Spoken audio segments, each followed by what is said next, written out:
Hey guys, tonight we begin with a group of men who spent their lives wrestling with nature and occasionally losing fingers to it. The mountain men, those half-wild trappers and wanderers who lived in the frozen heart of North America long before central heating or good decisions existed. So before you get comfortable, take a moment to like the video and subscribe, but only if you genuinely enjoy what I do here.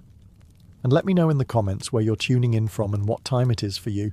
It's always fascinating to see who's joining us from around the world. The mountain men weren't heroes. They were just the kind of people who saw the edge of the map and thought, let's see what's past that terrible idea. Most were failed farmers, restless veterans, or men who had simply run out of people willing to tolerate them. Civilization was too noisy, too structured, too judgmental. So they packed up their questionable life choices and walked directly into winter. They wandered west during the early 1800s, lured by the fur trade and the promise of riches, though riches mostly meant not starving to death while chasing beavers through waist-deep snow. The job description was simple. Spend 6 months in the mountains, get frostbite, and maybe bring back something worth selling. The average life expectancy was one bad campfire away from zero. There were no hotels, no thermoses, and no weather reports. Just a man, his rifle, and a sneaking suspicion that he'd made an enormous mistake. When the wind howled through the trees at night, it didn't sound poetic. It sounded like the universe laughing. Their relationship with the cold was personal. You didn't fight it, you bargained with it. You built a fire out of frozen wood, huddled near it like a shivering philosopher, and prayed the wind didn't blow sideways. If it did, congratulations. Your only source of warmth just turned into smoke and disappointment. They ate things that would make a raccoon gag. Beaver tail, raw marrow, meat so old it technically qualified as history. Gourmet was anything that didn't crunch when it wasn't supposed to. But the calories kept you alive, and that was all that mattered. And yet, despite the misery, they stayed. Because the wilderness had something civilization didn't. Silence. The kind that reminded you how small you were, and how stupid you'd been to come here. It was humbling. Maybe even spiritual. Though mostly it was just cold. Modern people panic when the power goes out for 2 hours. The mountain men would have called that a warm afternoon. They weren't comfortable, or safe, or clean. But they were alive, and in their frostbitten minds, that counted as winning. They weren't built different. They were just built colder. The first thing every mountain man learned, usually the hard way, was that the cold doesn't hate you. It just doesn't care if you live. You can't intimidate it, bribe it, or reason with it. You can scream at the wind all night if you like, but the wind has better things to do. City people today talk about beating the weather by wearing heated jackets or moving to Florida. The mountain men knew better. You don't beat weather, you survive its mood swings. They learned that early, standing in snow up to their ribs, holding flint in one hand and regret in the other. Their relationship with the cold was transactional. You respected it, and it sometimes let you wake up. You got cocky, and it reminded you who owned the landscape. The cold wasn't malicious, it was efficient. It didn't waste energy punishing you, it simply waited for you to make a mistake. They watched new arrivals from the east, fresh-faced dreamers who thought a wool coat was enough. By nightfall, those dreamers were shivering philosophers, contemplating their choices and mortality in equal measure. A veteran trapper could always spot a newcomer by how loudly they cursed the snow. The old hands didn't bother. You only curse what listens. Frostbite wasn't an if, it was a when. Fingers, ears, noses, they all had expiration dates. You didn't complain, you just learned to do everything left-handed. They knew that pain was temporary, but stupidity was fatal. The cold didn't forgive poor planning. When your beard froze solid and your coffee turned to slush before you could drink it, that was just morning. The thermometer wasn't invented for them. They already had a better system. If the whiskey froze, build another fire. If you froze, well, you probably wouldn't repeat the mistake. That's what separated them from the rest of us. We think the cold is an inconvenience. They knew it was a law of nature. They didn't fight it. They adapted until even the frost couldn't tell if they were alive or part of the landscape. Because the truth the mountain men lived by is still the simplest. The cold doesn't care. It just waits. In the mountains, silence isn't peace. It's a warning. The mountain men learned that quickly. You didn't just hear the cold. You rid it.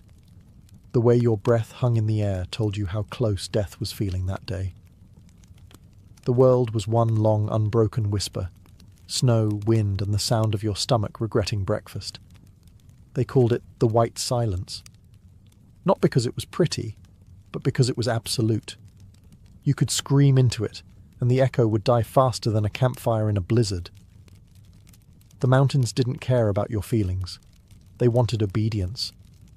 Those who didn't listen became headlines in someone else's cautionary tale. Every mountain man knew how to interpret snow like scripture. If it squeaked underfoot, the cold was serious. If it crunched, it was survivable. If it didn't make a sound at all, congratulations, you were in danger. They could smell a storm before it hit, taste the air for ice, and feel pressure drops in their bones. Modern people open a weather app. The mountain men were the weather app. They knew how to walk in snow without sinking, how to build a fire that didn't smother itself, and how to find shelter by reading shadows.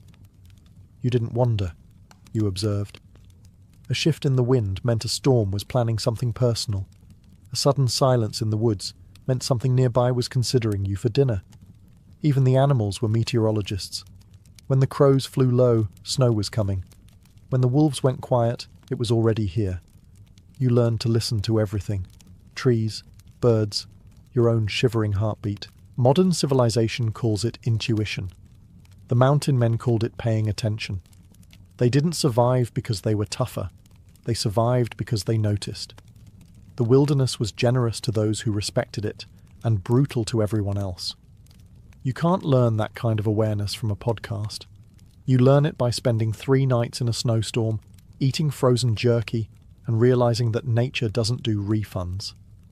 The mountain men didn't conquer the white silence.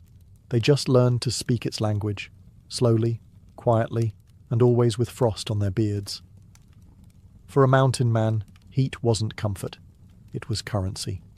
Every spark, every ember, every half-alive flame was a paycheck from the universe saying, "Congratulations, you get to live another hour." Modern people treat warmth like a human right. Mountain men treated it like a miracle. Their version of turning up the heat involved flint, frozen fingers, and the growing suspicion that God was laughing. Making fire in a blizzard wasn't a skill. It was an argument with nature, and nature always had the better lawyers. They carried tinder like treasure, scraps of bark, dry moss, and bits of cloth that hadn't yet frozen into iron. They knew exactly how long a single log would burn, how fast snow could drown a flame, and how many curses it took before smoke turned into fire. On average, 7. When you finally saw that flicker of orange light through the dark, it felt holy, but fire wasn't just warmth. It was companionship. A campfire was the only voice that answered back. Crackling, hissing, and throwing light into a world that wanted you gone.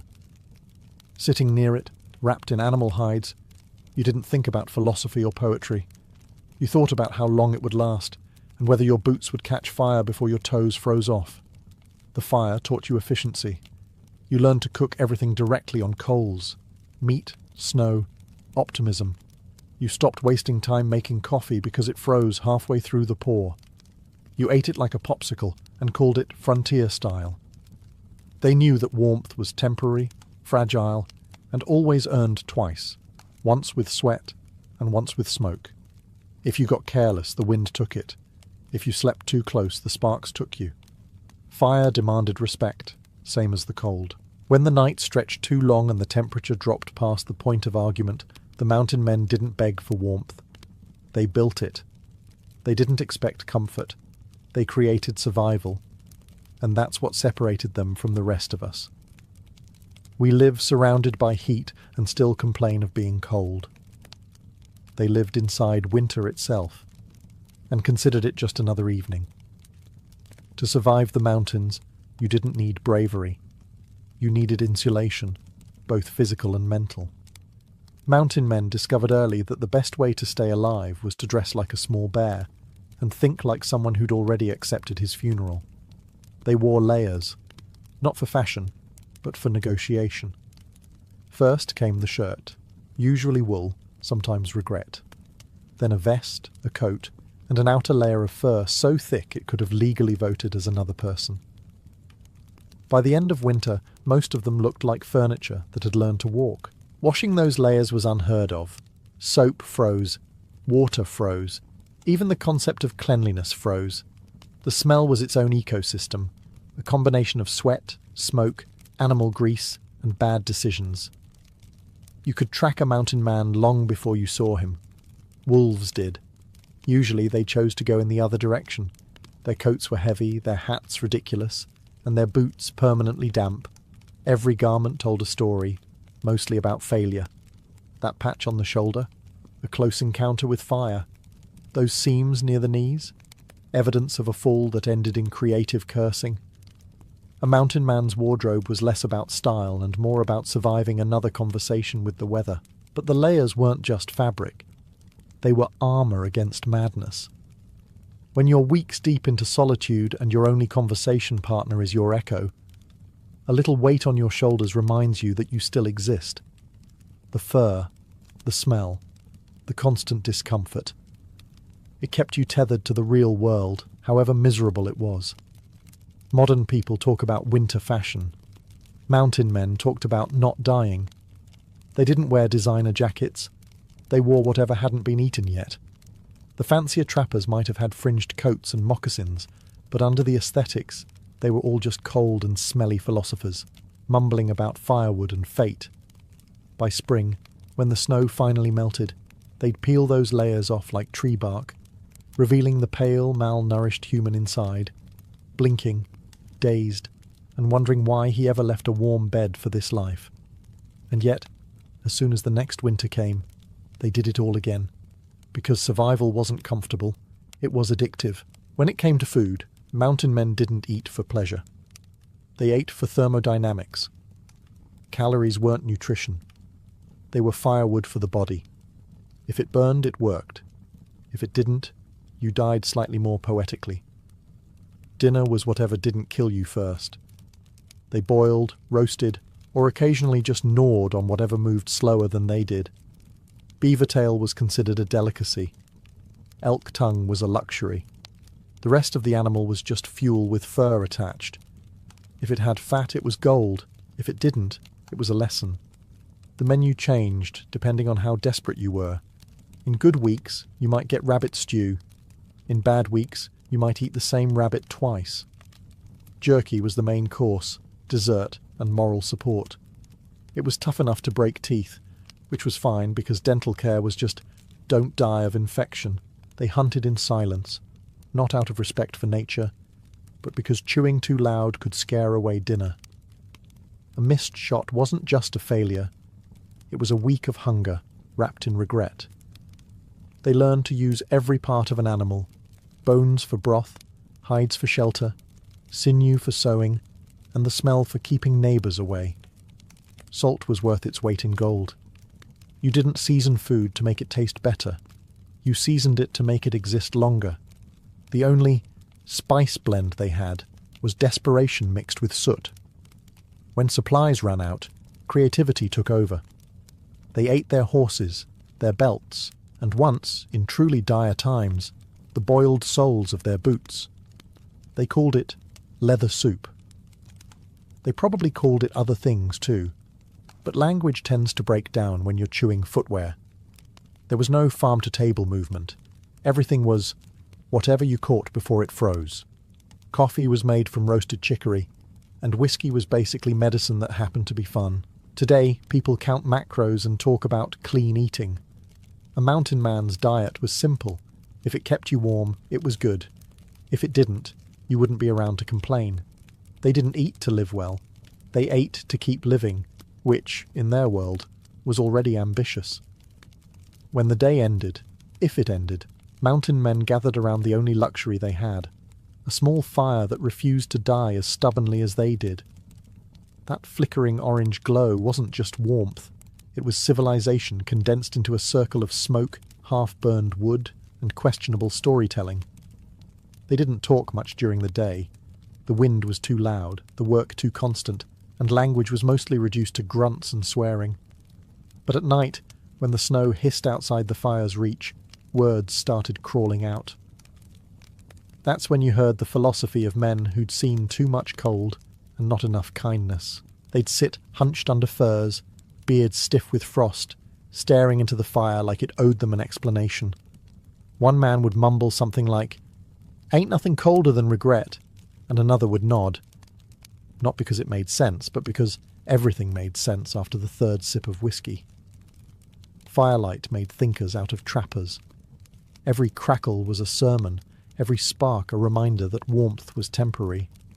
They'd talk about the things that mattered: women, whiskey, weather, and how all three could kill you if you underestimated them.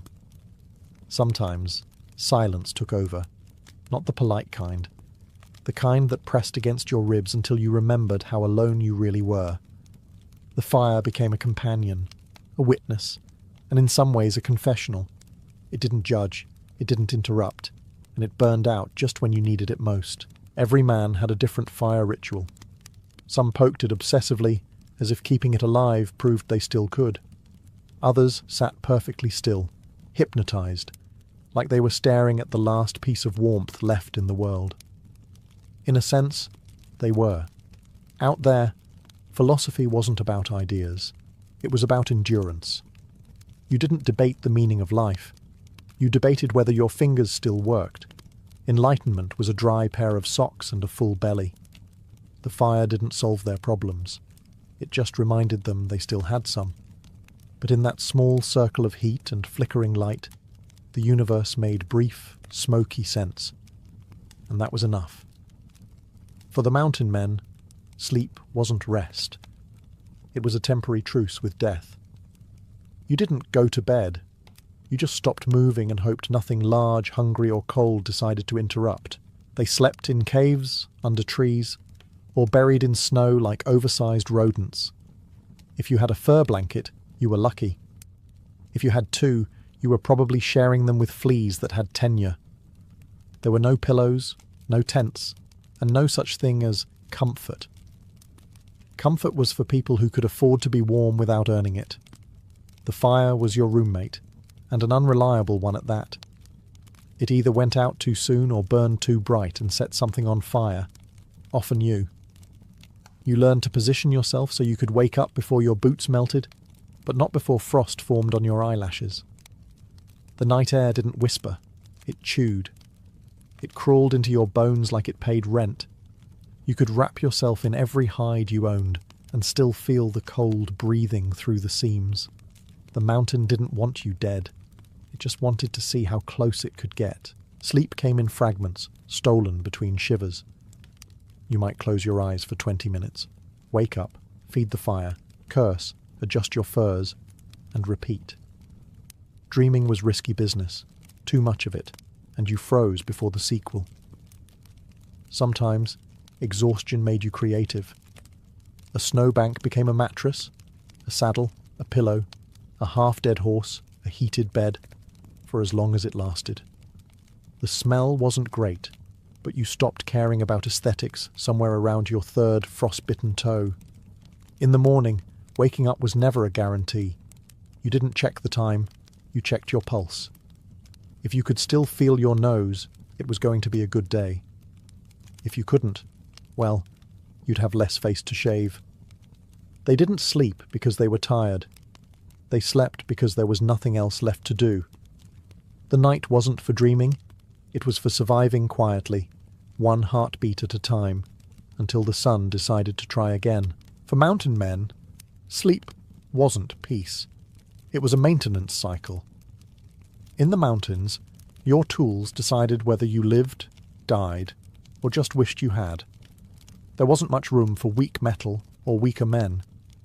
Every mountain man carried what amounted to a portable hardware store and a death wish, a rifle, a knife, and enough traps to make a psychologist concerned. Their rifles misfired in the cold, their knives chipped on frozen bone, and their traps mangled everything except what they were supposed to catch. Fixing them required a genius-level understanding of cursing. You didn't buy replacements. There were no stores, no mail orders, no friendly blacksmith waiting in the woods. You just fixed it with sinew, bark, or hope, and kept going. A hatchet wasn't a tool. It was a religion. You chopped wood, built shelter, carved stakes, and occasionally used it to express strong opinions. Flint and steel were sacred artifacts, kept close and guarded like a newborn. Losing them meant one thing: learning how long a man could live on raw meat and regret. Leather cord, animal sinew, and frozen rope tied their lives together. Literally. You could spot a veteran trapper by how his gear looked like it had survived a bar fight. Everything was patched, bent, or slightly on fire. If it worked, it was good. If it broke, you called it innovative recycling. But the most important tool they carried wasn't in their hands. It was in their heads. Tolerance. For pain. For hunger. For the general absurdity of existence. A mountain man could lose a finger, burn his hand, and still finish skinning an elk because stopping meant thinking, and thinking led to panic. Modern people panic when their phone battery dies. A mountain man's idea of battery low was running out of bullets, while something with claws was jogging toward him. He didn't overthink, he didn't complain, he just fixed it, or adapted, or accepted that nature was winning on points again. Everything they owned was temporary, borrowed from the land, metal rusted, leather rotted, fire faded, but their patience, that was permanent. Their tools might have broken, but their tolerance never did.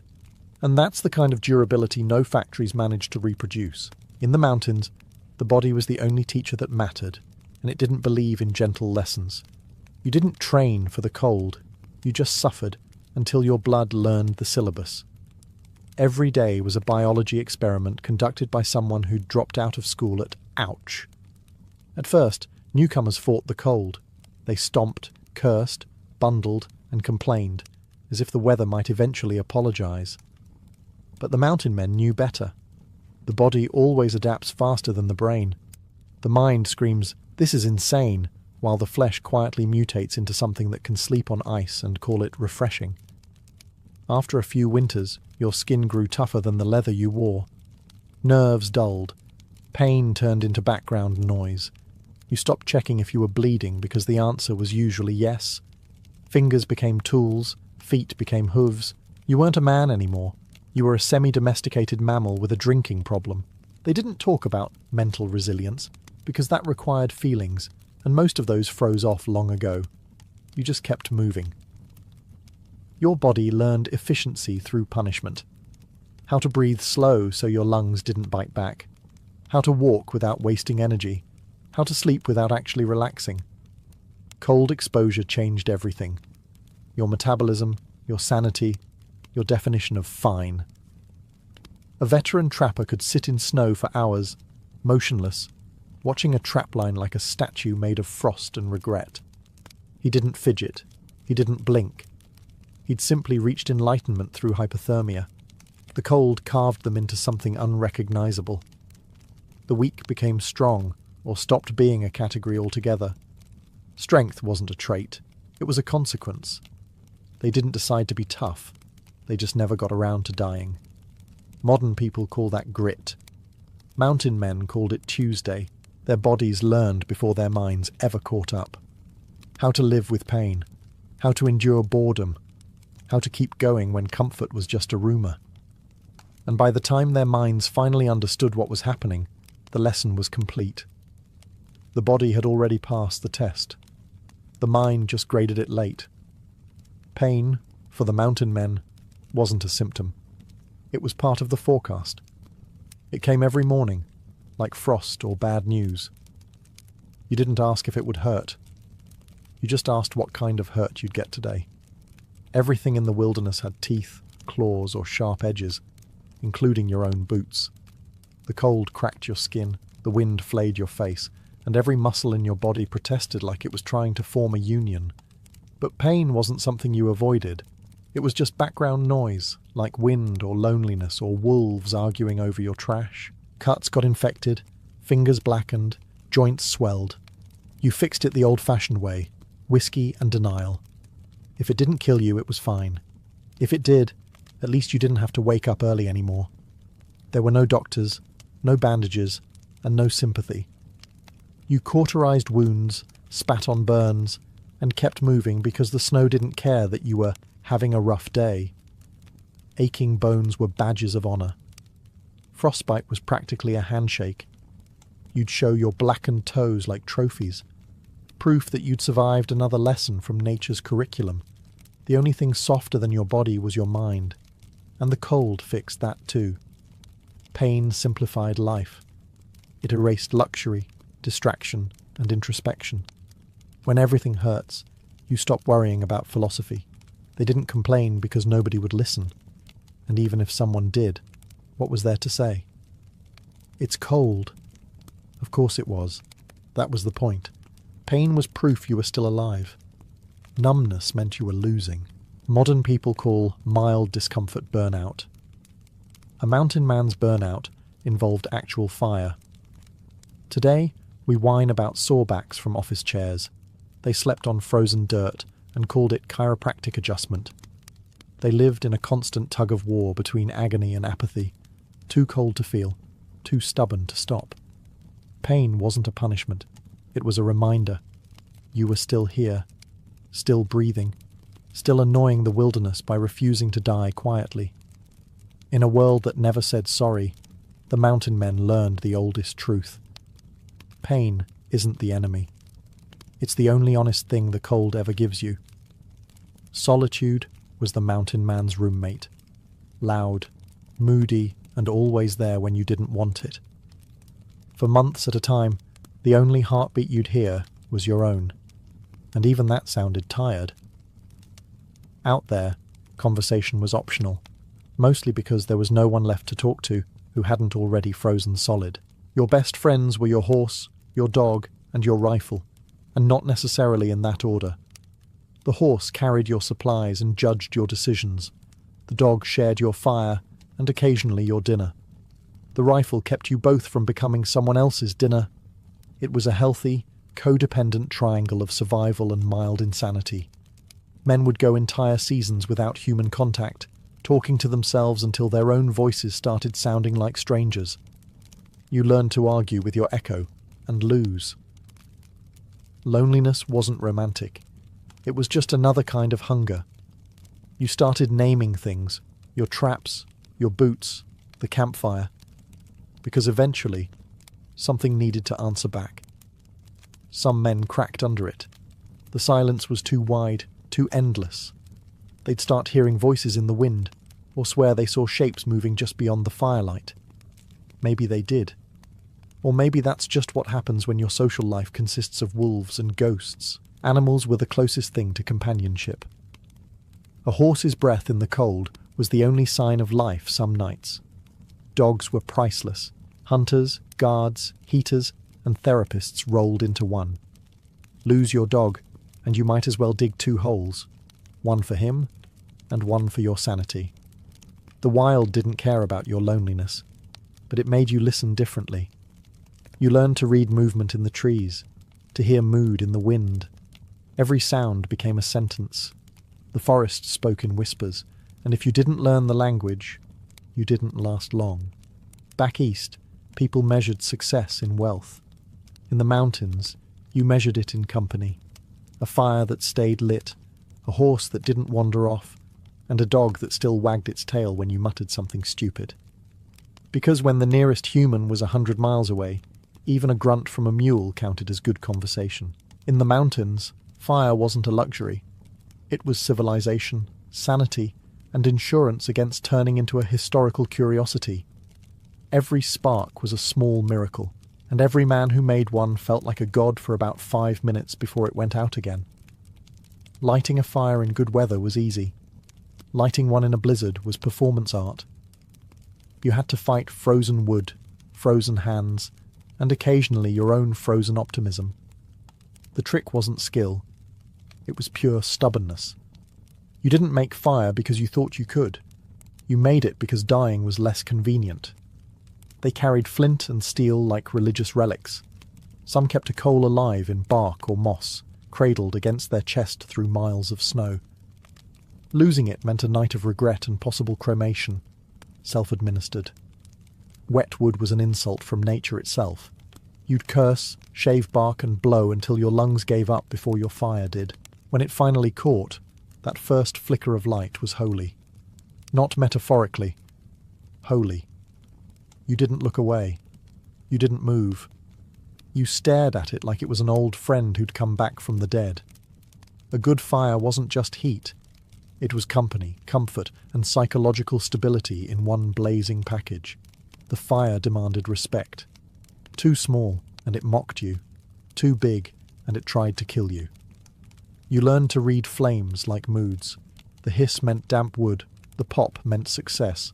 The sudden whoosh meant you've just burned your only pair of gloves. Fire turned food edible, fear manageable, and nights survivable. It was a teacher too. Get lazy, and it vanished. Get careless, and it punished. Fire didn't forgive. It just burned. Every mountain man developed his own ritual. Some whispered to it. Others fed it like it was alive. Because in a way, it was the only thing in that frozen world that actually was.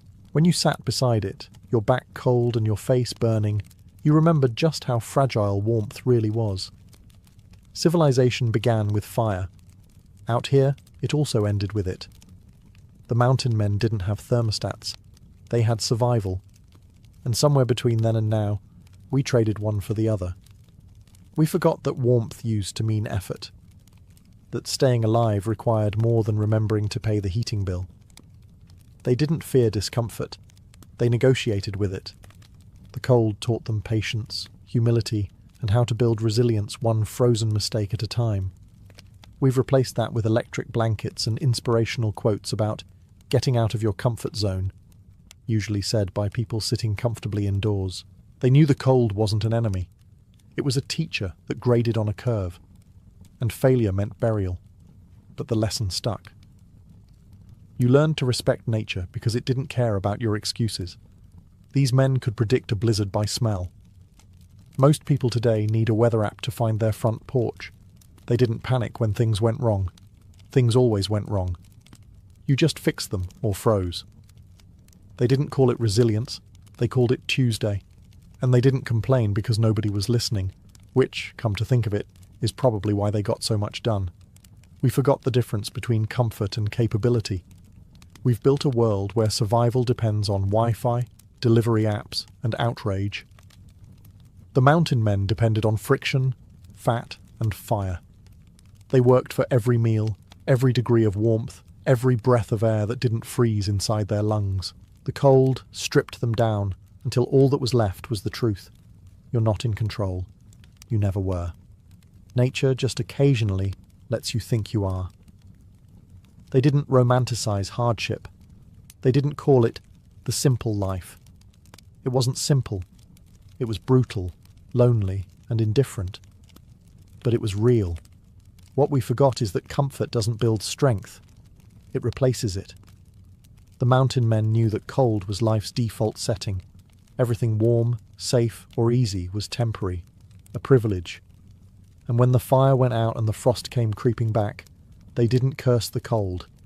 They just pulled the blanket tighter and said, "Figures." That's not despair.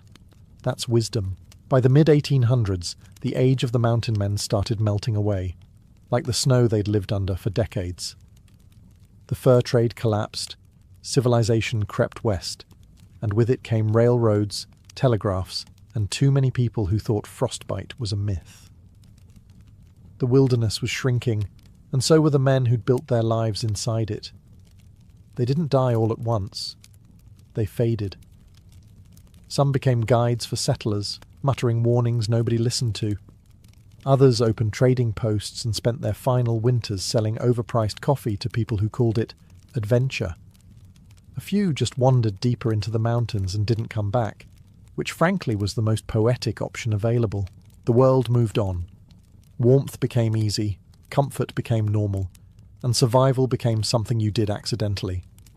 The same mountains that once tested men now hosted vacation lodges. The people sitting by those fireplaces never realized they were staring at the ghost of a harder world, a world that demanded you earn every degree of heat. The mountain men understood something modern people still haven't grasped. The cold isn't cruel. It's honest. It doesn't pretend to be anything it's not. It doesn't care who you are, what you believe, or how many layers of insulation you can afford. It just asks one question. Can you adapt? They answered that question the only way they knew how, by living long enough to become myths and dying long enough to be forgotten. Their bones became part of the landscape, their names faded into creeks and valleys, and their legacy burned out like the final ember of a campfire left untended. But the lessons remain, buried under every snowfall, whispered in every gust of wind that rattles a cabin door. The cold still speaks the same language. We've just stopped listening. Because somewhere, deep in that frozen silence, the mountain men left behind a truth simple enough to survive extinction. Warmth is temporary, cold is forever. And the difference between the two, that fragile flame between life and oblivion, is still the only thing that ever made us human. Step into a medieval kitchen, and the first thing that strikes you isn't the food. It's the smoke. It rolls and twists like a living creature, curling up from the great open hearth that dominates the room. This isn't your tidy modern stovetop with its polite gas flame. No, this is a fire big enough to roast an entire boar, heat a cauldron the size of a bathtub, and smoke half the family into submission before breakfast. Yet, this smoky chaos was the beating heart of every medieval home, from the peasant's hut to the lord's manor. Here, cooking wasn't just a chore. It was ritual, chemistry, and a touch of witchcraft all at once. The hearth was a place where survival met superstition. Housewives stirred pottage with one hand and crossed themselves with the other, whispering that the pot must turn clockwise or the devil would spoil the meal. A good cook was half magician. She had to coax life from ingredients that were often questionable at best. Bread was sometimes stretched with sawdust. Ale was thick enough to chew. And meat, when you could afford it, had to be smoked or salted to keep the worms at bay. There were no forks, only fingers, knives, and the occasional spoon for soups and stews. A shared bowl meant shared germs, and the idea of clean eating meant wiping your hands on whatever bit of bread or apron was closest. And yet, for all the rough edges, there was artistry here. Spices like cinnamon, pepper, and saffron were rare treasures carried over mountains and deserts by traders who risked their necks to deliver them. To sprinkle imported pepper on your stew was like flexing a Rolex at dinner. The hearth also defined social hierarchy. In grand castles, whole teams of cooks laboured over multiple fires, turning spits by hand, boiling sauces, and baking pies that could feed an army. In peasant cottages, the fire was smaller but just as sacred, a single glowing flame that kept the family warm and alive through the winter. Every ember mattered. In the medieval kitchen, fire wasn't just a tool, it was life itself. It cooked your dinner, lit your night, and tested your lungs' commitment to survival. Every meal in medieval Europe began with a simple truth. What you ate said everything about who you were. The poor man's bowl and the noble's platter told two entirely different stories, and both were seasoned with class, climate, and chance. For peasants, ingredients came from the soil, sometimes grudgingly. Barley, rye, and oats were staples, boiled into pottage thick enough to stand a spoon upright. If it wasn't grey, it wasn't done. Vegetables like leeks, onions, and cabbage grew in kitchen gardens, while herbs such as parsley, sage, and thyme lent flavour to otherwise monotonous fare. Meat was rare and precious, often saved for holidays, weddings, or the occasional chicken that had outlived its egg-laying usefulness. Most peasants would have recognised the taste of salted herring more than roast beef. For the wealthy, however, the kitchen was a theatre of excess. Noble households demanded spectacle, and food was the stage. Swans were roasted whole and redressed in their feathers for dramatic effect. Peacocks were stuffed, gilded, and paraded like edible trophies. The medieval elite loved the idea that a meal could double as a performance, something to remind everyone at the table of their divine right to overindulge. The difference between classes was also measured in colour and spice. Nobles craved saffron for its golden glow, imported pepper for its bite, and sugar for its luxury sweetness, all brought at great cost along the trade routes from Venice, Cairo, and the East.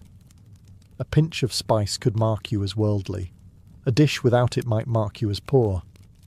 Even the humblest cook knew that taste wasn't just about pleasure. It was about power, but there was a practical side too. Food wasn't just eaten, it was preserved like treasure. Salted, smoked, and pickled stores could mean the difference between surviving winter or starving in it. Honey, the medieval sweetener of choice, doubled as medicine and preservative. Proof that nature's pantry could heal as well as feed. In the medieval kitchen, ingredients weren't merely tools of sustenance. They were social currency, tokens of faith, and symbols of fortune. A whole worldview boiled down into whatever fit in your pot. If the medieval kitchen had a secret weapon, it was spice. Not the kind you sprinkle on your fries, but treasures worth their weight in gold. Cinnamon from Ceylon, black pepper from India, and cloves so rare that owning a pouch could make you the envy of a court. These weren't simply seasonings, they were symbols of power, wealth, and sophistication, all carried across continents by traders who risked pirates, plagues, and deserts to deliver flavour. To modern palates, medieval food might seem oddly sweet. That's because sugar was considered a spice too, a dazzling white luxury from the East. Nobles didn't just sweeten desserts, they added sugar to meats, fish, and sauces. A roast might be glazed with honey and dusted with cinnamon, while wine could be boiled with cloves and served steaming to guests as a sign of opulence. The result was a taste world that blurred the line between savoury and sweet. Think turkey leg meets gingerbread. Behind the glamour, though, spices had a darker purpose. They were the great disguisers. In an age before refrigeration, meat often arrived with a personality of its own, and not a pleasant one. Spices could mask the tang of decay, turning questionable cuts into aromatic delicacies.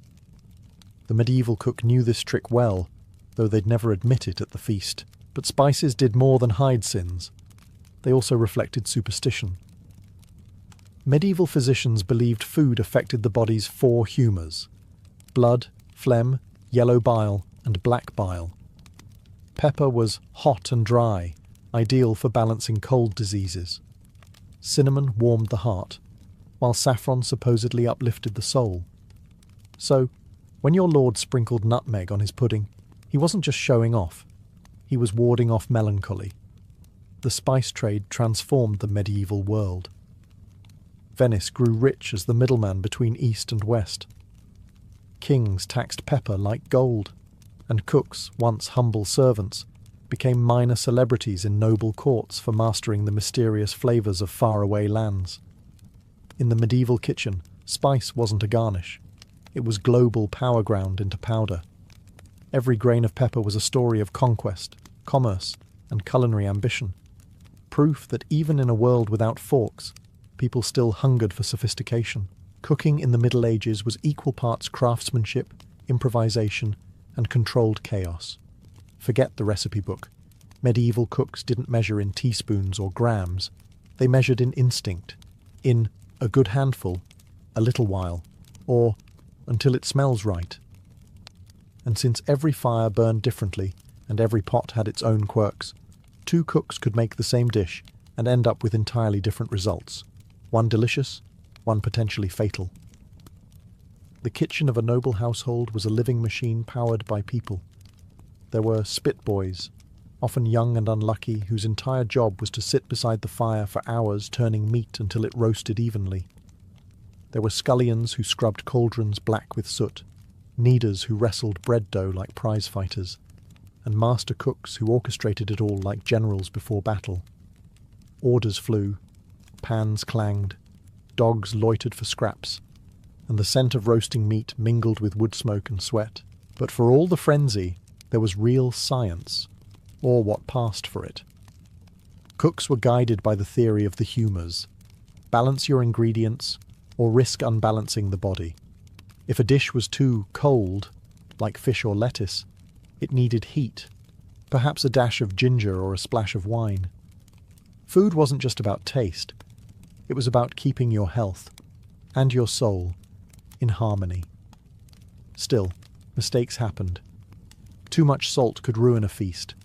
A smoky fire could blacken a whole boar. An undercooked poultry might send an entire noble family running for the privy. There were no thermometers, no timers, no second chances. A good cook's reputation was everything, and one spoiled dish could mean demotion, or worse, a beating from an impatient lord. Yet, when it worked, medieval cooking could be glorious. Pies stuffed with quail and almonds, sauces thickened with bread and wine, pastries filled with figs and honey, all made from scratch, by firelight. It was dirty, exhausting, and often dangerous, but also deeply creative. In the medieval kitchen, chaos was an ingredient, and mastery meant taming it just long enough to serve something fit for both body and spirit. To truly understand medieval cooking, you have to see the contrast between the feast and the famine. On one hand, there were the endless banquets of kings and lords, tables groaning under the weight of roasted boar, almond tarts, and goblets of spiced wine. On the other, there were the lean years when peasants scraped by on watery pottage and stale bread, praying that next year's harvest wouldn't betray them. Feasts weren't just about eating. They were public performances. Every course announced rank and wealth. Nobles didn't simply dine. They displayed power through abundance. A roasted peacock wasn't served because it tasted good. It didn't.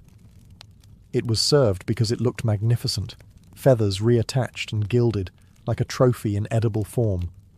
And while the guests applauded the spectacle, the servants likely dined on leftovers behind the kitchen doors, if they were lucky. At the high tables there was etiquette, of course, though still no forks. Nobles used knives and trenchers, thick slabs of stale bread that served as edible plates. The wealthy dined to a dish, while servants or lower-ranking guests sat further down the hall, often eating the same food, but colder and in smaller portions. The line between nobility and servitude was measured in proximity to the salt cellar, literally. To sit above the salt meant you mattered. Below it, you were decorative at best. For the peasants, dining was less ceremony and more survival. Meals were communal, often eaten from a shared pot in the centre of the table. The portions were simple but sustaining. Barley pottage with bits of turnip or leeks, maybe a scrap of bacon if fortune smiled. Yet even among the poor, the act of eating together was sacred. Food bound the family, the village, the season. Superstition followed every meal. Breaking bread wrong could bring bad luck. Wasting salt was a sin. Eating without saying grace was an open invitation for misfortune or indigestion. The medieval kitchen, whether feeding kings or shepherds, was never just about food. It was about ritual, reputation, and resilience. A performance where every dish told a story of faith, fear, and survival. If medieval cooking had a soul, it lived in its sauces. These weren't mere condiments. They were culinary spells, each designed to transform the plain into the divine. A roast goose without sauce was a wasted opportunity. A fish without it, an act of neglect. Medieval cooks treated sauce-making as an art form, a way to balance the four humours, disguise tough meat, and flaunt sophistication. One of the most beloved was galantine, a thick spiced sauce of breadcrumbs, broth and vinegar, often coloured with blood or saffron. For richer tables, almond milk became a base, crushed almonds mixed with water to create a creamy liquid used in everything from stews to desserts. Almond milk wasn't a modern vegan fad, it was medieval ingenuity, perfect for days when the church banned dairy. Faith and flavour had to coexist somehow after all. Honey sweetened nearly everything. Before sugar became common, honey was the medieval world's gold, drizzled on pastries, mixed into wine, and even smeared on meat. The result was a cuisine where sweetness crept into every corner. To the medieval tongue, a sauce wasn't complete unless it played with contrast, sweet and sour, hot and cool, dry and moist. The eternal balancing act of humours in edible form. Desserts, when they appeared, were theatrical. Jellies shaped like castles, pastries filled with dates and figs, and tarts decorated with nuts and spices dazzled guests who had already eaten more than humanly necessary. Subtleties, as they were called, were edible sculptures, sugar-crafted dragons, marzipan knights, and pies that released live birds when cut open. It wasn't just food, it was bragging rights. Even the humblest cook aspired to master flavour alchemy. Vinegar and verjuice, the sour juice of unripe grapes, gave brightness to fatty dishes. Herbs from the garden, from mint to hyssop, added layers of aroma that mingled with wood smoke. Every ladle and mortar was a philosopher's stone in miniature, striving to turn the ordinary into something almost sacred. In the medieval kitchen, sauces and sweets blurred the boundary between necessity and luxury. They embodied the cook's greatest ambition, not just to feed, but to enchant. In the medieval world, eating wasn't simply about appetite.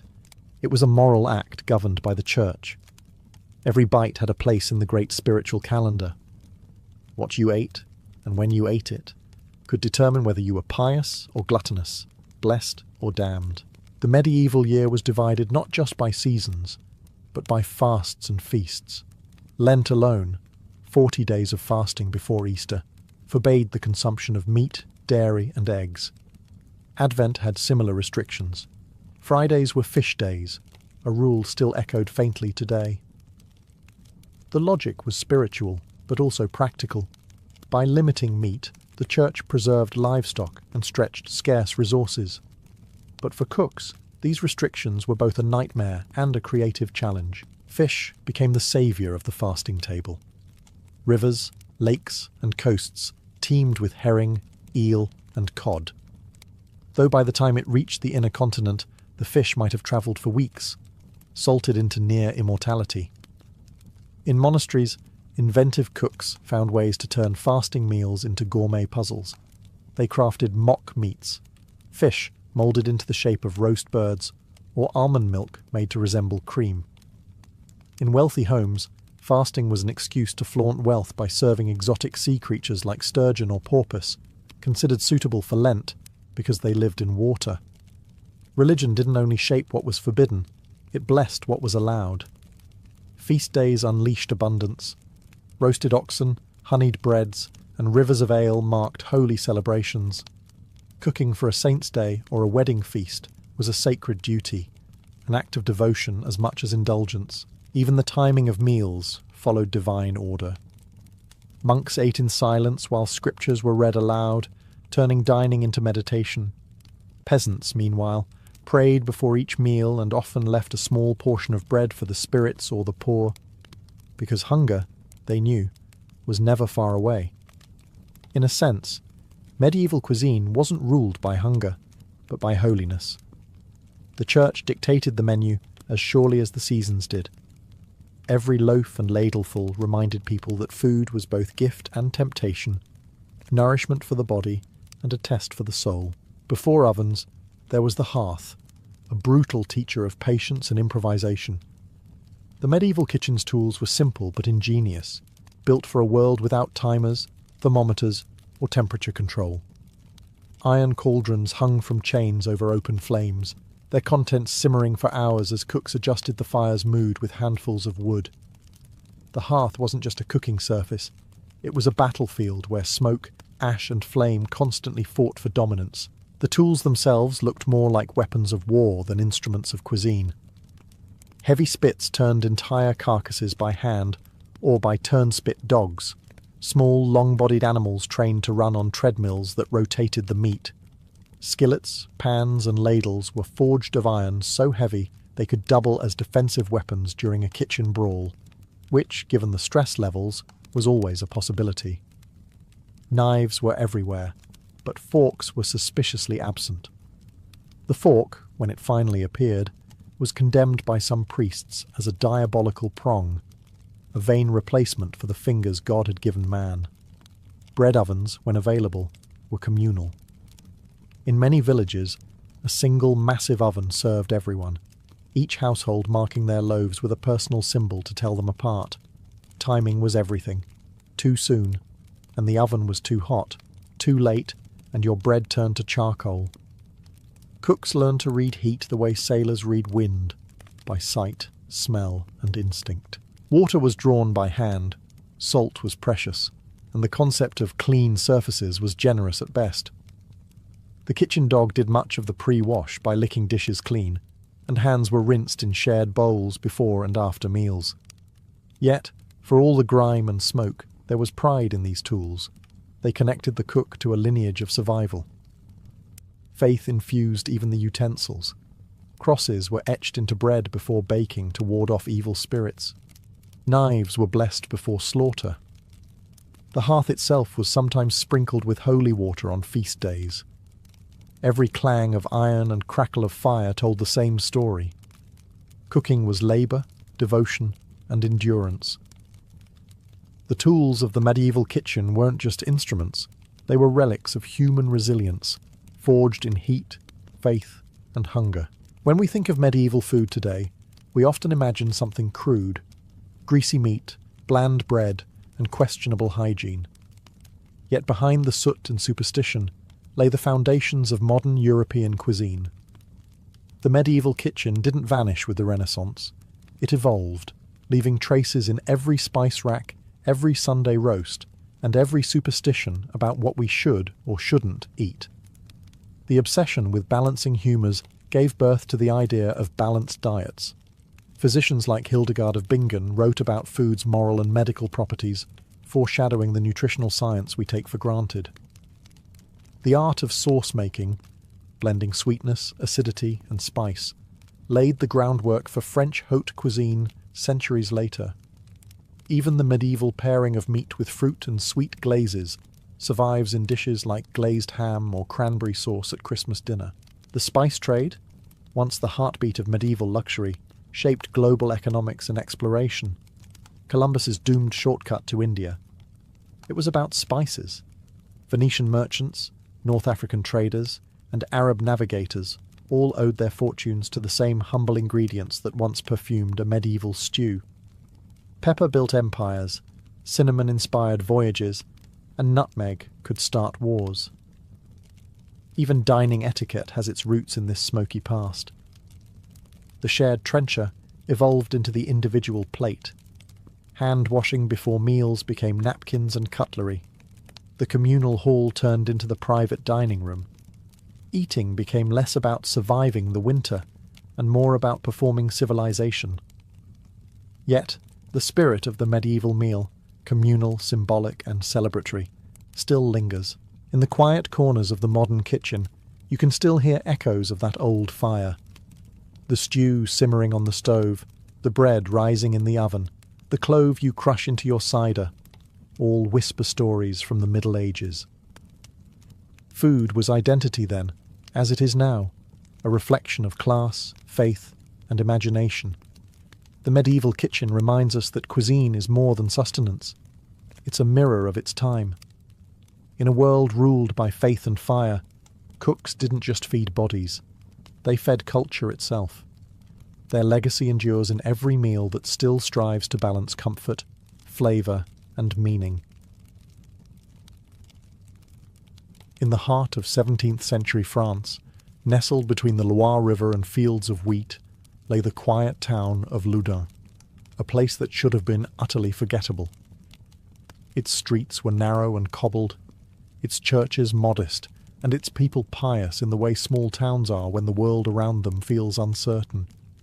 France was under Cardinal Richelieu's iron rule, and his policies had tightened the noose on local autonomy. Loudun, once semi-independent and Protestant-friendly, was now forced to bow under the growing power of the Catholic crown. The citizens grumbled in private, prayed in public, and eyed each other with a mixture of devotion and suspicion. It was an age when faith and fear walked hand in hand. Demons weren't metaphorical. They were believed to lurk behind every illness, every temptation, every sleepless night. Priests preached of hellfire, Women whispered of witches, and doctors carried more crosses than cures. Loudun's air was thick with incense, gossip, and paranoia, the perfect ingredients for disaster. At the centre of this fragile calm stood the imposing convent of the Ursuline Nuns. Behind its walls lived young women from noble families, sent there to find holiness, or at least to avoid scandal. Their lives were rigidly ordered: prayers before dawn, silence after sunset, and no contact with men except for confession. The convent was meant to be a sanctuary. Instead, it would become the stage for one of Europe's most chilling cases of mass hysteria. The people of Loudun were used to rumours. A missing chicken could turn into a witchcraft tale by nightfall, but even they weren't prepared for what would soon unfold. The screams from within the convent, the reports of nuns writhing on the floor, cursing in voices not their own, and the whispers that a local priest had consorted with the devil himself. In the 1630s, France was obsessed with purity, of body, of faith, and of thought. Anything that threatened it had to be burned out, exorcised, or executed. Loudun would soon learn what happens when a community that fears sin more than truth begins to hunt for evil where none can be found. The demons were coming, but they weren't the kind found in Scripture. At the centre of the Loudun affair stood a man who was as brilliant as he was doomed, Father Urbain Grandier. He was everything a 17th-century priest was not supposed to be: handsome, eloquent, arrogant, and dangerously charming. His sermons drew crowds from miles away, not because of divine inspiration, but because people liked watching him command a pulpit like a stage.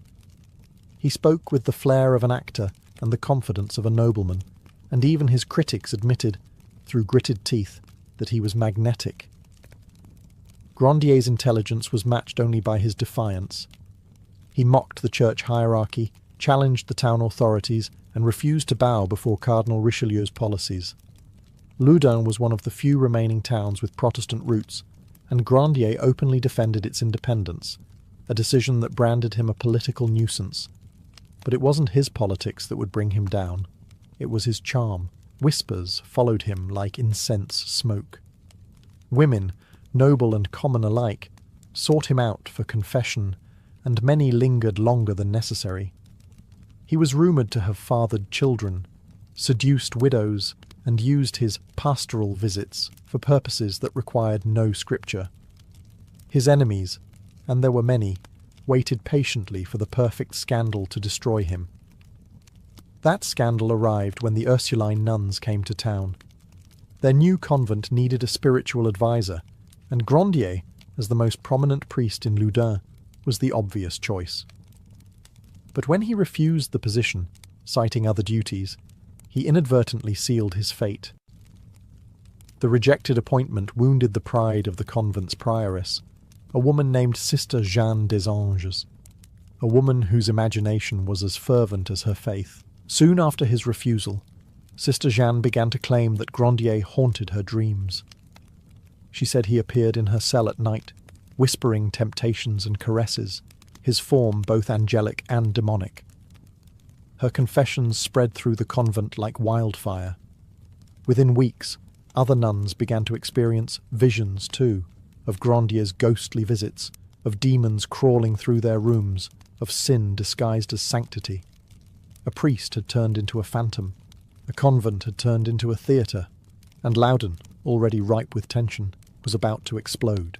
It began quietly, a few sleepless nights, murmured prayers and nervous laughter behind the convent walls. But soon, something changed. One by one, the Ursuline nuns began convulsing, shrieking, and collapsing in the chapel. They spoke in strange voices, cursed in Latin they were never taught, and claimed invisible hands touched them in the dark. Some rolled on the floor in fits of agony. Others screamed Grandier's name as though he were both their tormentor and their saviour. Sister Jeanne des Anges was the loudest of them all. Her confessions became performances, elaborate, emotional, and strangely captivating. She described how Grandier's spectre entered her cell at night, his face radiant, his words blasphemous. She swore that he led an army of demons into the convent to seduce and corrupt them. She named spirits with grotesque names, Leviathan, Behemoth, Astaroth, and claimed they battled for her soul.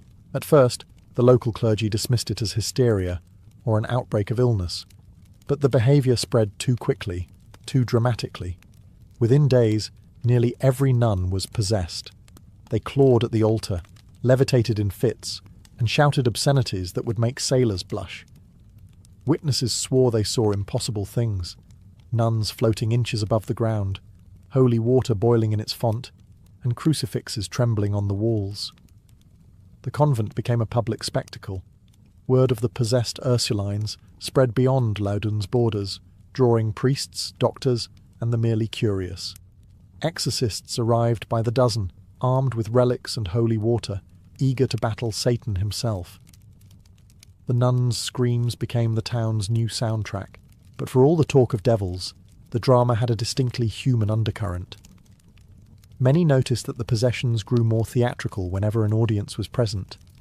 The women seemed aware of who was watching, priests, nobles, or soldiers, and their fits grew wilder, their voices louder. Some fainted dramatically, others claimed to see Grandier's face in the shadows. The church, sensing both danger and opportunity, began to investigate in earnest. If the devil had chosen Loudun, then France needed a victory and a scapegoat. And who better to play the villain than the defiant, unrepentant priest already whispered to have seduced half the town? The stage was set. The exorcisms were about to begin. By 1633, Loudun had transformed into a circus of sanctity and spectacle. The convent's once quiet halls echoed with shrieks, chants, and the metallic clatter of chains. Exorcisms were no longer private rituals, they were public theatre. Crowds gathered outside the convent gates to hear the nuns' screams, and priests conducted their rites with all the drama of a stage performance. Every convulsion, every blasphemy, every cry for deliverance drew gasps and applause from the onlookers. At the centre of the storm was Sister Jeanne des Anges, whose fits grew more extravagant by the day. She twisted her body into impossible shapes, spat out holy water, and claimed to see demons flying above the altar.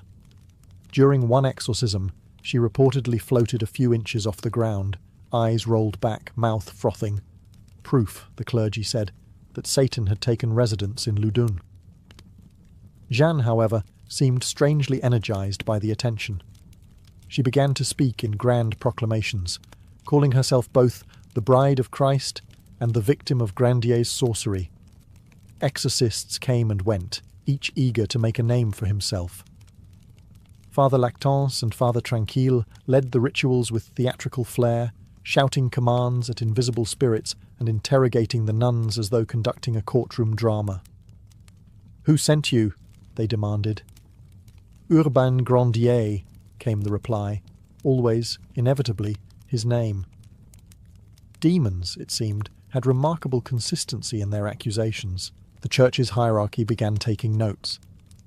Reports of the possessions were sent to Richelieu's agents, who saw an opportunity in the chaos. Grandier had publicly opposed Richelieu's policies. Now, heaven itself appeared to accuse him. What better divine validation for removing a political nuisance than a demonic scandal conveniently tied to his name? Meanwhile, the exorcisms grew darker. The nuns were subjected to hours of prayer, fasting, and physical restraint. Some fainted from exhaustion, others developed wounds they claimed were inflicted by invisible claws. Physicians began to suspect hysteria, but their skepticism was drowned out by the church's conviction. Each new fit became proof of possession, each scream a sermon against sin. By the spring of 1634, Loudun had become a magnet for pilgrims, gawkers, and zealots. The town's faith had curdled into obsession, and far away, Father Grandier could already feel the noose tightening around his soul and his neck. By the time Father Urbain Grandier was arrested in 1634, his guilt had already been decided. The church didn't need proof, it had theatre. The possessed nuns of Loudun had shouted his name too many times to ignore. The priests leading the exorcisms claimed to have extracted signed pacts between Grandier and the devil himself, written in Latin and sealed in blood. The documents were laughably crude, filled with signatures of demons like Lucifer, Leviathan, and even Beelzebub, as if hell had a formal registry. But in 17th century France, logic was not invited to the courtroom. Grandier was dragged in chains through the streets, jeered at by the same townsfolk who once admired his wit and sermons. He maintained his composure, insisting he was innocent, a victim of slander, jealousy, and politics disguised as piety. But Richelieu's agents had already smelled opportunity. The trial became more than a question of faith. It was a chance to crush a local critic of the crown. The machinery of church and state worked together with frightening efficiency. Witnesses came forward in droves, servants, exorcists, even the nuns themselves, each eager to prove their loyalty to God or to save their own skin. Their testimonies bordered on the absurd. They claimed Grandier had flown through the convent's windows, that he had sent demons in the form of black cats, and that his breath alone could corrupt virgin souls. The courtroom, packed with spectators, lapped it up. It was equal parts sermon, spectacle, and witch trial. When the judges presented the so-called demonic contract, Grandier laughed. A fatal mistake. His mockery was painted as arrogance, his confidence as the devil's pride. He was tortured for days to extract a confession, his legs crushed between wooden boards as priests demanded repentance. Yet even in agony, he refused to admit to witchcraft. "I am guilty only," he said, "of having offended powerful men." But reason had no place in Loudun anymore.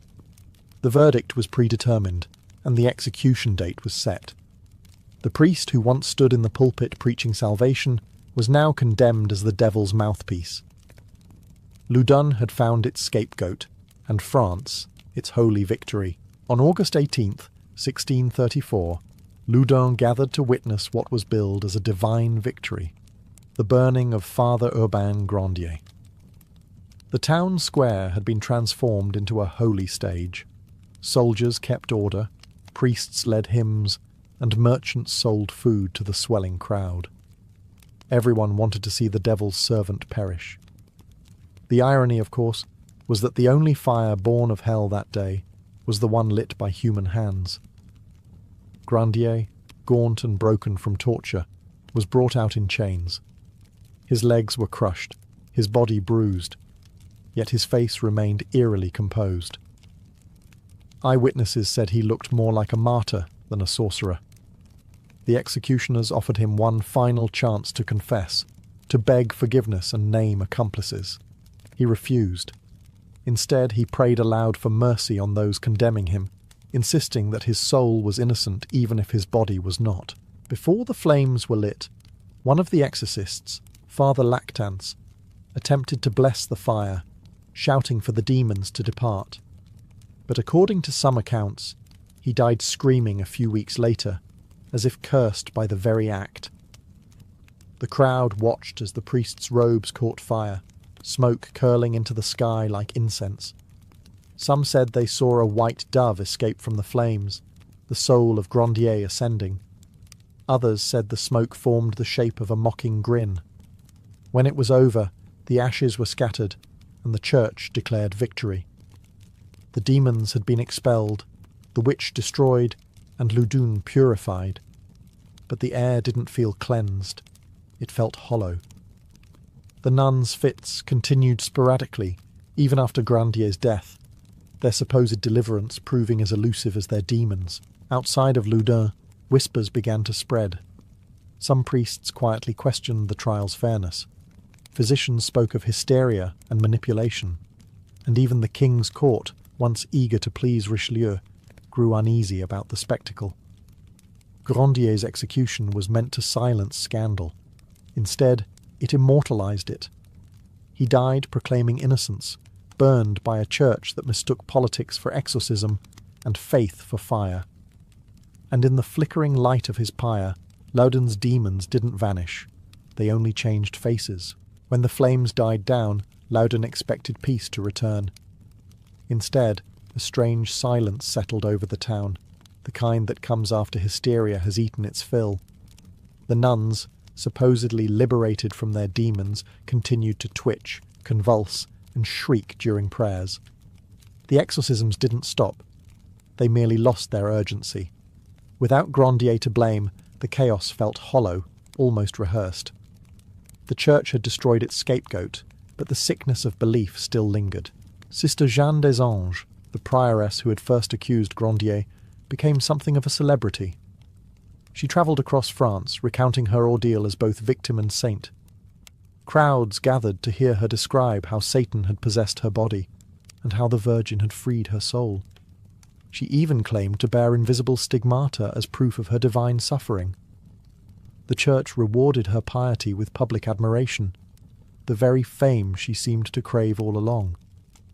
Yet, in her private writings, Jeanne admitted to haunting dreams of Grandier, not as a demon, but as a man whose face she could not forget. Guilt, perhaps, or something darker. For Loudun itself, the scandal was a curse that never faded. Trade dwindled, pilgrims stopped coming, and the town's name became synonymous with madness. The ashes of the priest had poisoned the soil of faith. Even years later, travellers avoided Loudun, whispering that it was still haunted, not by devils, but by the collective sin of its people. In Paris, scholars and skeptics began to whisper a different theory. Physicians like Gabriel Naudet suggested the nuns' behaviour was not demonic at all, but psychological, a frenzy born of repression, isolation, and suggestion. The idea was radical, even blasphemous, but it hinted at something modern, mass hysteria, centuries before psychology gave it a name. Cardinal Richelieu, satisfied with his political victory, moved on. Loudun had served its purpose, one heretic silenced, one lesson delivered. But France would never quite forget the episode. The possessions of Loudun became a stain on the church's robe, proof that faith, when mixed with fear, can devour itself. In the smouldering aftermath, the question remained: who had truly been possessed, the nuns or everyone who believed them? In the years that followed, Sister Jeanne des Anges transformed from scandalous accuser to near saint, a living relic of the Loudun miracle. Her fame spread far beyond the convent walls. Nobles, bishops, and even the king himself summoned her to court, eager to witness the woman who had wrestled with demons and lived to tell the tale. She relished the attention. Her limp, the result of demonic torment, became part of her holy persona, and she described her suffering with the confidence of an actress who knew her audience adored every word. At each appearance, Jeanne recounted her visions in detail: Satan's seductive whispers, the grotesque faces of the spirits that clawed at her, and her eventual triumph through faith. But her stories were fluid, embellished, evolving with every retelling. The demons became more monstrous, the miracles more vivid. When skeptics questioned her, she accused them of harbouring hidden devils. It was a clever tactic. Doubt itself became proof of sin. Her newfound celebrity gave the church a convenient narrative. Jeanne was the emblem of divine victory, the church triumphant over Satan, the fragile female saved by holy authority. She was paraded as proof that exorcism worked, that evil had been conquered. Yet behind her pious facade, Jeanne was haunted. In her private confessions, she admitted to nightmares of Father Grandier, appearing not as the demon she had once described, but as a wounded man, burning, silent, and accusing. She would wake trembling, torn between triumph and guilt. Some contemporaries saw through the spectacle. Writers and scholars whispered that Jeanne's fame was nothing more than a mask for political theatre. They saw in her miracles the reflection of an entire nation's madness, a France where repression and religion danced on the same tightrope. But few dared to say it aloud. In her later years, Jeanne claimed to have been granted another miracle, a healing of her paralysis after a pilgrimage to the tomb of St. Francis de Sales. Whether it was divine intervention or psychosomatic relief, she took it as a sign that her holiness was confirmed. Sister Jeanne died peacefully, cloaked in reputation, yet surrounded by ghosts, one of them forever whispering her name in smoke and fire. The cult she inspired outlived her, a monument to hysteria, sanctified as faith. Centuries later, the story of the possessed nuns of Loudun still haunts Europe's imagination, a perfect storm of faith, fear, and forbidden desire. What happened in that small French town in the 1630s wasn't just an outbreak of hysteria. It was a mirror held up to an age when religion and politics were indistinguishable, when women's bodies became battlegrounds for belief, and when the line between the sacred and the obscene blurred beyond recognition. Historians have long debated what truly occurred. Some argue the possessions were a collective psychological crisis, the product of repression, isolation, and the suggestive power of authority. Others insist it was political theatre, engineered by Richelieu's agents to eliminate a defiant priest. And then there are those who believe the nuns were victims of something deeper, the intersection of genuine belief and human need for meaning in chaos. Whatever the cause, Loudun remains a study in how fear, once sanctified, becomes unstoppable. Father Urbain Grandier's name endured as both villain and martyr. Enlightenment thinkers like Voltaire later cited his trial as proof of the Church's cruelty and superstition. In the 20th century, his story was reborn through plays, operas and films, from Aldous Huxley's The Devils of Loudun to Ken Russell's infamous 1971 adaptation, The Devils. Each retelling stripped away another layer of myth, revealing the same uncomfortable truth, that reason collapses easily when dressed in holy robes. Sister Jeanne des Anges, meanwhile, remains a symbol of contradiction, part saint, part manipulator, part victim of her own creation. Her diary survives, filled with ecstatic visions and agonized remorse. Some see her as the first documented case of psychosomatic possession. Others as a tragic woman trapped by the expectations of a faith that demanded either purity or perdition, with no room between. Today, Loudun's ruins still whisper their story. Tourists visit the spot where Grandier was burned, now marked by a simple plaque. The convent is long gone, but the echo of its screams lingers in every account. The case of Loudun reminds us that hysteria doesn't require demons, only fear, power, and a willing audience. And perhaps the most terrifying lesson of all, that belief, once inflamed, can burn brighter and crueler than any fire ever lit in that doomed French square. In medieval Paris, sin and salvation lived side by side, separated only by the width of a street. The same city that built towering cathedrals also built an underground network of desire, one hidden behind the scent of fresh bread and cheap wine. By day, monks walked the cobbled lanes chanting psalms. By night, the same stones echoed with laughter, whispers, and the rustle of cloaks slipping into forbidden doorways. Paris was Europe's beating heart, crowded, chaotic, and intoxicating. Merchants shouted prices in the market, students from the Sorbonne debated theology, and beggars waited by the bridges for coins or confessions. Yet behind this noisy respectability, another economy thrived, one that traded not in gold or grain, but in pleasure. Hidden between bakeries, taverns, and wine cellars were the maisons closes, discreet brothels known only to those who could afford sin and silence. They weren't marked by any signboard or lantern.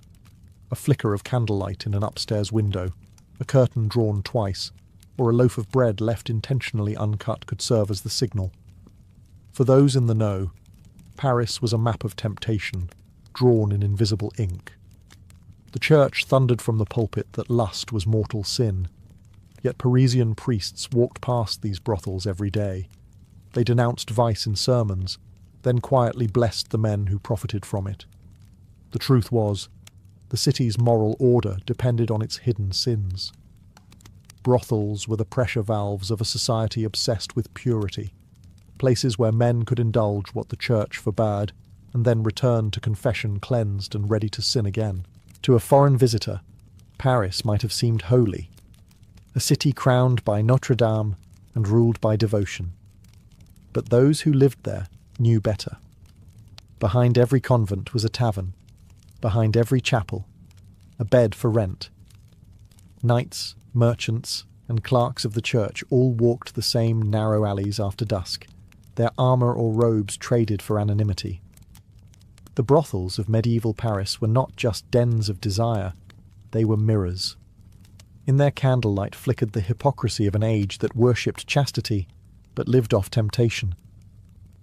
Sin was not the city's secret, it was its second heartbeat. The women who lived and worked in the brothels of medieval Paris were ghosts in daylight and queens at night. Society called them sinners, but in the dim glow of tallow candles they ruled small kingdoms of their own making. Most had not chosen this life. It had chosen them. Poverty, war and hunger drove countless women to the city, and Paris, for all its grandeur, offered few options. A woman without a husband, family or trade was invisible, unless she sold what men most desired and most despised. Some came from the countryside, fleeing famine or the shame of bearing a child out of wedlock. Others were widows or wives abandoned by soldiers who never returned. For many, the brothel was less a moral fall than an act of survival. There, at least, they had food, warmth, and a roof, privileges not guaranteed to the respectable poor freezing outside. Inside the maison close, life had its own rules.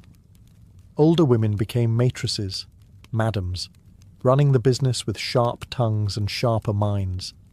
They handled accounts, paid guards for protection, and negotiated discreetly with city officials who pretended not to notice. Many were wealthier than the merchants who sneered at them in public. In an age when women couldn't own property legally, madams found creative ways to do so, through fake names, male intermediaries, or church loopholes quietly ignored. For the younger women, the work was dangerous but not entirely hopeless. Some saved enough to escape the trade, marry, or open small taverns. Others succumbed to illness, violence, or exhaustion, their names recorded only in tax rolls and parish ledgers. Despite their reputation, many prostitutes were surprisingly well connected. They heard secrets whispered by knights, priests, and clerks, secrets that could destroy reputations. Some used this knowledge as protection, others as quiet revenge. In a way, they held a power most virtuous women could never imagine, the power of knowing men as they truly were. Behind every veil and painted face was a story of survival, women who learned to navigate hypocrisy better than any bishop or baron. The church damned them, men desired them, and Paris depended on them. They were outcasts, and yet somehow indispensable. When night fell over medieval Paris, its narrow streets filled with men seeking what daylight forbade. They came cloaked and hooded, muttering prayers one moment and knocking softly on shuttered doors the next. The customers of the Parisian brothels were a cross-section of medieval society, a parade of sinners united by desire. Knights fresh from battle, merchants heavy with coin, university students drunk on wine, and even the occasional monk, all slipped into the city's underworld with the same guilty heartbeat. The nobility were the most predictable visitors. A knight could fight bravely by day, then spend his spoils on indulgence by night. Chivalry demanded that he honour women, but only certain kinds. Courtesans were safe sin, neither wives nor virgins, existing to absorb the lust that polite society denied. Many knights developed favourite houses, where their gold ensured discretion and familiarity. Some even treated the women as confidants, whispering gossip about noble feuds or military campaigns between kisses. Merchants, too, were frequent patrons. Prosperous men from the markets of Les Halles or the docks of the Seine often sought relaxation after counting coins all day. Brothels near the river did brisk business, where wine flowed freely and conversation mixed easily with commerce. Deals were sealed over embraces, debts forgiven over laughter. For the merchant class, pleasure was another kind of transaction, one they could afford.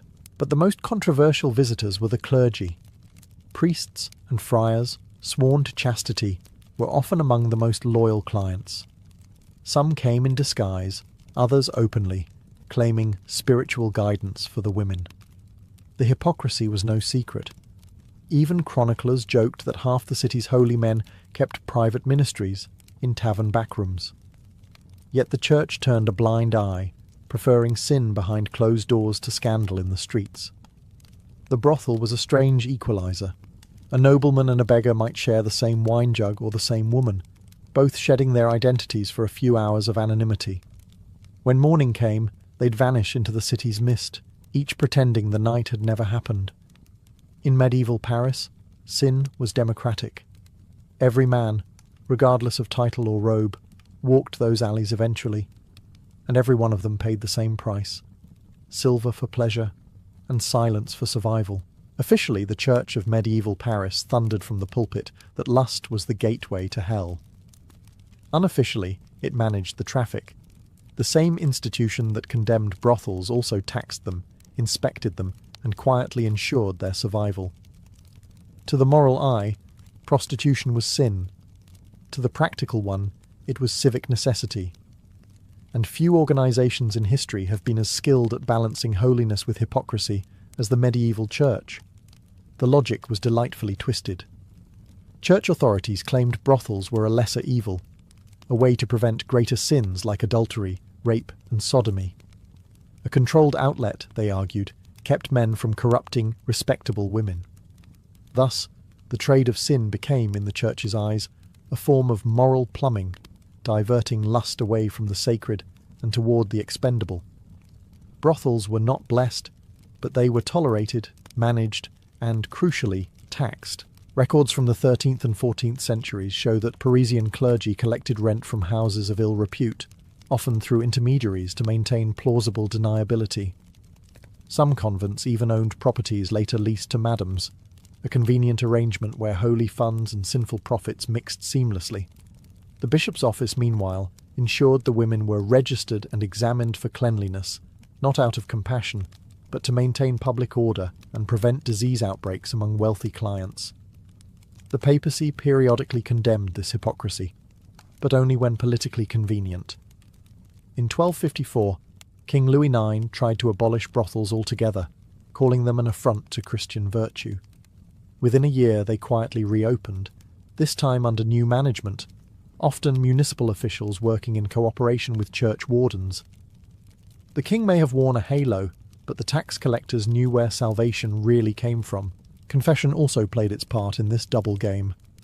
A priest might hear a man's sins on Sunday, then accept a discreet donation on Monday from the same establishment that caused them. Redemption, it turned out, was available for a modest fee, payable in coin, not repentance. The church may have claimed to guard the gates of heaven, but in medieval Paris it also leased rooms on the road to hell. Its sermons damned lust, yet its ledgers depended on it, and no one dared call it blasphemy, because everyone was profiting. Step beyond the heavy wooden door of a Parisian brothel, and you entered another world, one that smelled of candle wax, cheap perfume, and spiced wine. The noise of the streets vanished, replaced by laughter, whispers, and the slow strumming of a lute. Inside, sin had etiquette, and pleasure had a schedule. It wasn't chaos, it was choreography. Each brothel had its own rhythm. In the front room, guests were greeted by candlelight and wine. The madam, usually seated by the hearth like a queen of shadows, sized up every man who entered. She knew at a glance who would pay well, who would haggle, and who needed a lie whispered in his ear. Behind her, the girls waited, some shy, others bold, each performing a delicate dance between seduction and survival. Rooms upstairs were small but carefully arranged. Silk was rare, but soft linen, flowers, and incense created the illusion of luxury. Mirrors, a true extravagance in the Middle Ages, were sometimes hung near the bed, a novelty meant to dazzle the wealthy and distract from the creaking floorboards. The sound of laughter drifted down the stairs, mingling with the creak of boots and the occasional prayer from a man who couldn't decide whether he was sinning or confessing. Food and drink were part of the performance. Jugs of wine were served to loosen tongues, and platters of roasted meat or honeyed cakes offered the illusion of a feast. Musicians played softly, knowing their melodies helped blur the line between pleasure and penance. For a few hours the brothel became a kingdom without judgment, a refuge for men escaping the pressures of faith, marriage, or war. But beneath the surface shimmered exhaustion. The women worked long hours, often serving a dozen clients in a night.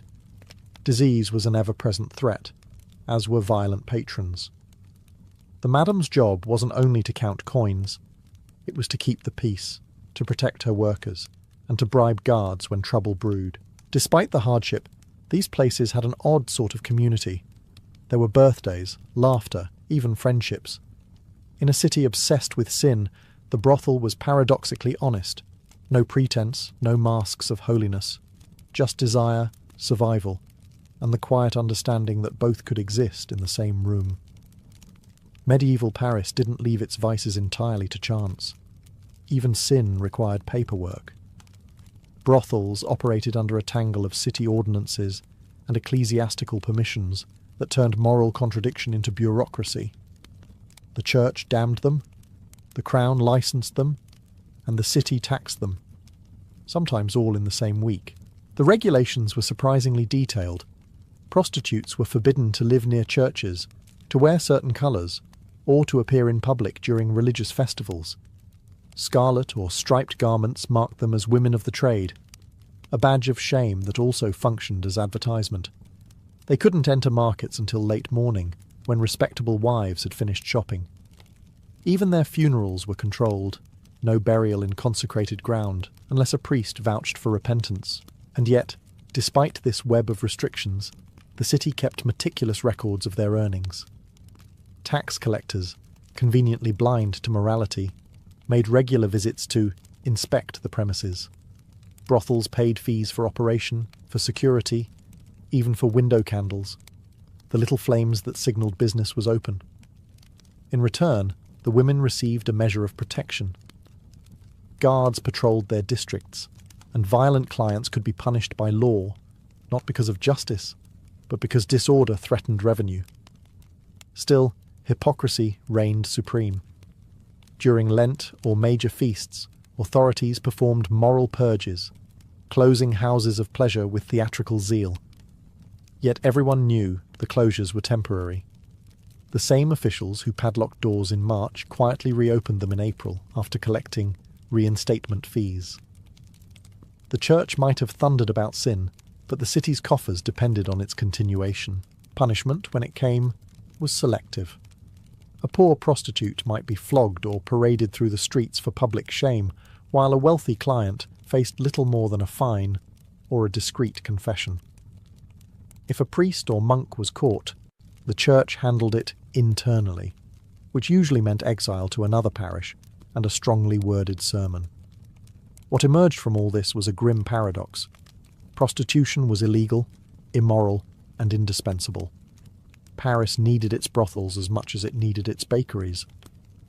The law might have claimed to govern sin, but in truth, it only managed it, ensuring that vice flowed smoothly, quietly, and profitably through the veins of the holy city. To understand the brothels of medieval Paris, one must first understand their geography, a map of sin tucked neatly into the city's anatomy. Pleasure had its own districts, its own economy, and even its own boundaries approved by those who pretended it didn't exist. Paris was not built in innocence, it was built in layers, holy on the surface, carnal underneath. The main artery of this hidden world ran through the left bank, near the university quarter of the Sorbonne. Students, restless and poor, filled the taverns of Rue de la Harpe and Rue Saint-Jacques, where bakeries and wine-houses offered more than bread or Bordeaux. Their upper floors were discreetly rented to women of good humour, a euphemism that fooled no one. There, theology students debated morality by day and tested it by night. Closer to the Seine, the district of the Cité pulsed with another kind of trade. Boatmen, sailors and merchants found cheap companionship near the bridges. The Pont au Change and Pont Saint-Michel were unofficial gateways to lust. Candle-lit rooms overlooked the water, and the smell of the river mingled with incense and sweat. Some of the oldest brothels stood on barges moored to the banks, floating dens of pleasure that drifted just outside the reach of the city's moral patrols. But the most infamous quarter was the Rue du Poirier, near the old marketplace of Les Halles. Here, the lines between tavern, inn, and brothel blurred completely. Loud laughter, dice games, and drunken songs filled the night. The church called it the Devil's Orchard. The city called it profitable. Each neighbourhood had its own clientele. The left bank drew students and clerics, the river, merchants and travellers, Les Halles, labourers and soldiers. It was a social ecosystem of vice, where gold determined discretion. The rich found luxury behind shuttered windows, the poor settled for alleys and back rooms. Ironically, the brothel map often mirrored the sacred one. For every church, there was a tavern. For every monastery, a house of pleasure. The proximity wasn't accidental. Where the church built to control desire, desire built to mock it. And so, beneath the spires of Notre Dame, Paris whispered its truest prayer. Forgive us, for we will sin again. Nowhere was the hypocrisy of medieval Paris more glaring than in the confessional. The church condemned lust with fiery sermons, yet many of its own clergy were the most devoted customers of the very houses they damned. To the priests of Paris, temptation wasn't just an occupational hazard, it was practically part of the job description. Young clerics studying at the Sorbonne roamed the city at night in their robes turned inside out, pretending to be scholars while seeking earthly instruction. Confessors who heard the sins of their flock often returned to commit the same ones, sometimes in the same brothel. Chronicles record priests caught in compromising situations, yet punishment was rare. The church, ever protective of its image, preferred to move a sinner to another parish rather than expose him to public scandal. Some clergy rationalized their behavior with absurd theology. They argued that by experiencing temptation firsthand, they could better understand and absolve it in others. Others called it a mercy. Better they sin with a fallen woman than defile a virgin. The logic was appalling but effective. The pulpit stayed occupied, the brothel stayed open, and the tithe stayed steady. Certain brothels even specialized in clerical clientele. Located near churches and monasteries, they offered discretion, fine wine, and women skilled in flattery rather than romance. The madams knew to keep names off the books and mouths shut. A single indiscretion could ruin a priest's career, or worse, reveal the church's comfortable complicity. The line between confession and seduction blurred. Some women described priests asking them to reenact temptations of the flesh so they could resist them, a rehearsal of virtue that ended predictably in sin. Others were asked to repent alongside their customers in whispered parody of absolution. The sacred and profane shared the same bed. Yet the church's hypocrisy served a purpose. By quietly managing vice, it controlled it. Better to own the brothels in spirit than let the devil profit unchecked. And so, the holy city of Paris lived a double life. Prayers at dawn, indulgence at dusk. The priests preached purity, but the streets told a different sermon, one written not in scripture, but in sighs behind shuttered windows. By the late 15th century, the secret brothels of Paris had begun to lose their protection. The Black Death, the 100 Years' War, and waves of religious reform changed how the city viewed sin. Where once lust had been tolerated as a necessary evil, it now became a symbol of divine punishment. Plague was blamed on moral decay, and women of the trade were branded not just as sinners, but as walking contagions, the physical embodiment of the city's corruption. As fear spread, reformers demanded purification. Brothels were raided, madams imprisoned, and women publicly flogged through the streets. King Charles VII ordered several red-light districts closed, declaring that the city must no longer serve both God and the devil. Of course, sin does not vanish when outlawed. It merely changes its address. The wealthy found ways to continue discreetly in private homes or behind tavern doors. For the poor, the trade grew harsher, moving from regulated houses to the filth of alleys and riverbanks. The church, which had once profited from the business, turned on it with sudden ferocity. Sermons thundered about fallen daughters of Eve and the harlotry that defiled Christendom. Yet even as officials closed brothels, confessionals stayed full. The moral cleansing of Paris was less about holiness than optics, a performance of virtue in a city built on contradiction. Some women vanished into convents, their sins exchanged for prayers. Others died nameless, their stories erased by the same institutions that once taxed them. The madams who survived often reinvented themselves as innkeepers or herbalists, their knowledge of men's desires replaced by knowledge of their ailments. And yet, the memory of those brothels never truly disappeared. Beneath the cobblestones of modern Paris lie the remains of cellars where laughter once echoed and candles once flickered in defiance of shame. The church pretended to forget them, but the city did not. Their legacy lingered in its slang, its literature, and its endless fascination with the boundary between sin and survival. The secret brothels of medieval Paris were never just places of pleasure. They were reflections of a society at war with itself. A city that built cathedrals to save souls also built rooms to tempt them. And in that contradiction, Paris found its truest identity: sacred, sinful, and eternally human.